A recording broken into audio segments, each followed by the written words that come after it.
నరేంద్ర మోదీ ఎందుకు T20 ట్రోఫీని అస్సలు ముట్టుకోలేదు? ఇప్పుడు చాలా మందికి ఉన్న ప్రశ్న ఇదే. దాంతో పాటుగా ఈ రోజు నిజమైన ప్రేమను, నిజమైన తేడాను గమనించారు ప్రతి ఒక్కరూ. అంటే ఈ రెండు విషయాల గురించి మనం ఈ వీడియోలో మాట్లాడబోతున్నాం. వీడియో మొత్తం చూడండి. 17 సంవత్సరాల తర్వాత T20 వరల్డ్ కప్ గెలిచి ఇండియాకు వచ్చింది భారత జట్టు.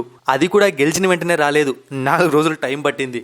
దీంతో మన వాళ్లకు గ్రాండ్ వెల్కమ్ దొరికింది ఎయిర్పోర్ట్ లోనే. కేవలం మన ప్లేయర్స్ ఒకటే కాదండోయ్, T20 వరల్డ్ కప్ టైటిల్ కూడా అలాంటి వెల్కమే దొరికింది. చిన్న పిల్లాన్ని తీసుకొచ్చినట్టు మన ఇండియన్ ప్లేయర్స్ ఆ ట్రోఫీని ఇండియాకి తీసుకొని వచ్చారు. సెలబ్రేషన్స్ కూడా మామూలుగా చేయలేదు. ఫ్లైట్ ఎక్కినప్పటి నుంచి దిగే వరకు రచ్చే చేశారనుకోండి. దిగాక రోహిత్ శర్మ డ్యాన్సులు, సూర్యకుమార్ యాదవ్ డ్యాన్సులు, హార్దిక్ పాండ్యా డ్యాన్సులు మామూలుగా లేదు. ఇక ఆ తర్వాత PM నరేంద్ర మోదీని కలిశారు. అతనితో చాలాసేపే టైం గడిపారు ఇండియన్ ప్లేయర్స్ అందరూ. వాళ్ళందరితో సరదాగా ముచ్చటించాడు నరేంద్ర మోదీ కూడా. అయితే గ్రూప్ ఫోటో టైంలో నరేంద్ర మోదీ అసలు ట్రోఫీని టచ్ కూడా చేయలేదు. ఆ ట్రోఫీని పట్టుకున్న రోహిత్ శర్మ మరియు రాహుల్ ద్రావిడ్ చేతులు మాత్రమే పట్టుకున్నాడు. దీని గురించి ఇప్పుడు ఇంటర్నెట్లో అందరూ చర్చించుకుంటున్నారు, అలా ఎందుకు మోదీ చేశాడు అని. పెద్ద కారణం ఏమీ లేదు. అది గెలిచింది టీమిండియా జట్టు. దాన్ని ముట్టుకునే అర్హత టీమిండియా వాళ్ళకు మాత్రమే ఉంటుంది.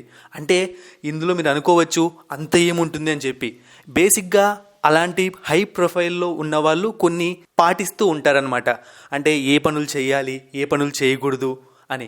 అంటే చిన్న మినిమం రెస్పెక్ట్ అనమాట. అది అంతే, అంతకుమించి ఇక్కడ ఏది ముట్టుకోకూడదని అనట్లేదు. అదొక గౌరవం ఇస్తారనమాట. అంటే ప్లేయర్స్ గెలిచారు కాబట్టి ప్లేయర్సే దాన్ని ముట్టుకోవాలి, ఇది మనది కాదు. సో నరేంద్ర మోదీ తన గౌరవాన్ని చాటుకున్నాడు అనమాట, ట్రోఫీని ముట్టుకోకుండా. అతను ముట్టుకున్నా వచ్చే నష్టమేమీ లేదు, ముట్టుకోకున్నా వచ్చే లాభం ఏమీ లేదు. బట్ తన గౌరవాన్ని తను చాటుకున్నాడని చెప్తున్నా అంతే. ఇక నెక్స్ట్ చూసాము అంటే లాస్ట్ ఇయర్ వరల్డ్ కప్ గెలిచి ఆస్ట్రేలియా జట్టు ఆస్ట్రేలియాలో అడుగు పెట్టింది.